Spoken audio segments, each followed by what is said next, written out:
इस वीडियो में हम बीपीएससी टीआरई 4 के लिए हिंदी व्याकरण पढ़ते हैं और यह वीडियो तीसरा है। इस वीडियो में हम लोग छंद के प्रकार पढ़ेंगे। छंद जो है दो प्रकार का होता है, पहला है मात्रिक छंद और दूसरा है वार्णिक छंद। मात्रिक छंद किसे कहते हैं? तो वे छंद जिनमें हम मात्राओं की संख्या का ध्यान रखकर शब्द योजना करते हैं इन्हें हम मात्रिक छंद कहते हैं। यानी जिस छंद में हम मात्राओं की गणना करते हैं इन्हें हम मात्रिक छंद कहते हैं। जैसे मात्रिक छंद में जैसे चौपाई है, दोहा, सोठा, रोला, उल्लाला, गीतिका, हरिगीतिका, छत्र, कुंडलिनी, बर्व इत्यादि ये सभी मात्रिक छंद हैं।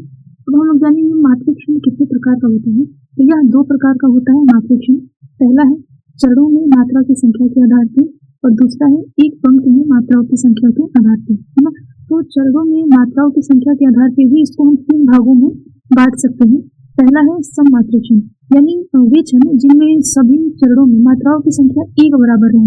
जैसे चौपाई छंद में 16 मात्राएं होती हैं, तो वह क्या है, वह सममात्रिक छंद का उदाहरण है। दूसरा है अर्ध सममात्रिक छंद। अर्ध सममात्रिक छंद उसे कहते हैं जिसमें पहले और तीसरे चरण में मात्राओं की संख्या और दूसरे और चौथे चरण में मात्राओं की संख्या क्या हो, एक बराबर हो। जैसे दोहा छंद है, तो दोहा में पहले और तीसरे चरण में मात्राओं की संख्या कितनी है, 13 है, और दूसरे तथा चौथे चरण में कितनी है, 11 है ना। तो इसलिए इसे क्या कहेंगे, अर्ध सममात्रिक छंद कहेंगे। विषम मात्रिक छंद किसे कहा जाता है, जिसमें प्रत्येक चरण में मात्राओं की संख्या अलग अलग हो, तो उसे हम विषम मात्रिक छंद कहते हैं। ठीक है। अब इसका मात्रिक छंद का दूसरा प्रकार है कि एक पंक्ति में मात्राओं की संख्या के आधार पर, यानी एक पंक्ति में मात्राओं की संख्या अगर 28 तक हो रही है तो उसे हम क्या कहेंगे, साधारण मात्रिक छंद। और 28 से अधिक हो अगर एक पंक्ति में तो उसे हम दंडो मात्रिक छंद कहते हैं। तो इसको हम आगे और बड़े उदाहरण से हम समझेंगे। तो इसका पहला प्रकार जैसे हम लोग पढ़े चरण में मात्रा की संख्या के आधार पर, तो पहला क्या था, सममात्रिक छंद, यानी वे छंद जिनके सभी चरणों में मात्राओं की संख्या क्या हो, एक समान यानी एक बराबर हो, तो उसे हम सममात्रिक छंद कहते हैं, है ना। जैसे चौपाई है, चौपाई, गीतिका और हरिगीतिका, यह सममात्रिक छंद के उदाहरण है। और परीक्षा में प्रश्न में पूछा जाता है, ऐसे किसी से कोई एक निम्न में से कौन सा सममात्रिक छंद है। ठीक है। दूसरा इसका प्रकार था अर्ध सममात्रिक छंद, यानी वे छंद जिनके सम और विषम, है ना, सम मतलब दूसरे तथा चौथे चरण में और विषम मतलब पहले तथा तीसरे चरण में क्या हो, मात्राओं की संख्या अलग अलग रहे, है ना, उसे हम अर्ध सममात्रिक छंद कहते हैं। इसका उदाहरण है जैसे दोहा है ना। दोहा में पहले और तीसरे चरण में 13 मात्राएं होती हैं और दूसरे तथा चौथे चरण में 11 मात्राएं।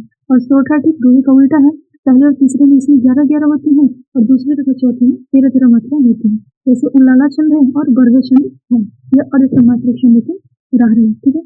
तीसरा इसमें क्या था, विषम मात्रिक छंद। विषम मात्रिक छंद किसे कहते हैं, तो दो अलग अलग मात्रिक छंदों के योग से बना मात्रिक छंद विषम मात्रिक छंद है ना। जैसे कुंडलिनी छंद, कुंडलिनी कैसे है, यह दोहा और रोला के योग से बना है कुंडलिनी छंद। और बीपीएससी तैयारी में पूछा भी गया था कि कुंडलिनी छंद किन दो छंदों के योग से बना है, तो इसका ऑप्शन था दोहा और रोला। ठीक है। अब हम लोग आगे पढ़ेंगे एक पंक्ति में मात्राओं की संख्या के आधार पर, है ना। तो यह था पहला साधारण मात्रिक छंद और दूसरा दंडोत्तम। तो साधारण किसे कहेंगे, तो वे मात्रिक छंद जिनकी एक पंक्ति में क्या हो, 28 तक मात्राएं हो, तो उन्हें हम साधारण मात्रिक छंद कहते हैं। तो पूरा एक पंक्ति यानी पहला पंक्ति पहला चरण ये जो है पहला पंक्ति जो पहला है इसमें मात्राओं की संख्या कितनी होनी चाहिए, 28। तो जैसे वो है दोहा, चौपाई, चौपाई, सोठा, गीतिका, हरिगीतिका, बर्वे, रोला, ये सभी क्या साधारण मात्रिक छंद के सभी उदाहरण हैं। इसके अलावा अगला क्या था इसमें, दंडक मात्रिक छंद। तो दंडों में क्या था, ये मात्रिक छंद जिनकी एक पंक्ति में 28 से क्या हो ज्यादा मात्राएं हो, उन्हें हम दंडक मात्रिक छंद कहते हैं। जैसे वीर छंद इसका उदाहरण है। ठीक है। अब इसके अगले वाले पार्ट में हम लोग वार्णिक छंद के बारे में पढ़ेंगे। ठीक है। वीडियो आपको अच्छा लगे तो लाइक करो, सब्सक्राइब जरूर करें। धन्यवाद।